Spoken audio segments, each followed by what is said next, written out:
Hello. তো ঘুম থেকে তাড়াতাড়ি উঠে গেছিলাম, কিন্তু তার আগের দিন রাহুল আমাকে বলেছিল যে ওপরে ইলেকট্রিকের কাজ হবে।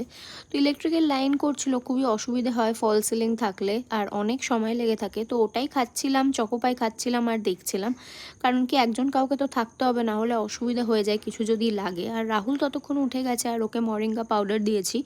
মরিঙ্গা পাউডার প্রায় 1 মাস হলো ও খাচ্ছে, আর আমিও খাচ্ছি সাথে সাথে। সত্যি খেতে তো খুবই বাজে, কিন্তু অনেক কিছু এর উপকারিতা তো আছেই, মানে পেটের সমস্যা চলে যায় সব কিছুই। আর সেদিনকে ফার্স্ট মে ছিল বলে আমি কাজ নিয়েও বসিনি, ছুটি ছিল, আর আমি একটা সিরিজ দেখছিলাম আর ফল খাচ্ছিলাম। আর বিকেলবেলা আমার বেস্ট ফ্রেন্ডের সাথে বেরোনোর ছিল, প্রায় 3 মাস 4 মাস পরে ওর সাথে দেখা হচ্ছে। তো আসানসোলে একটা রেস্টুরেন্ট আছে চুলা চৌকা, সেখানেই গেছিলাম আমি আর ও। আর অনেক কথা থাকে, মানে টাইম কি করে পেরিয়ে যায় ভগবান জানে। তো আমরা স্টার্টারে অর্ডার করেছিলাম ড্রামস অফ হেভেন, তারপরে মালাই কাবাব, এইসবই খাচ্ছিলাম আর ফটো সেশনও করছিলাম। আর প্রচুর কথা থাকে, মানে কি আর বলবো, সময় কোথা দিয়ে পেরিয়েই যায় ভগবান জানে।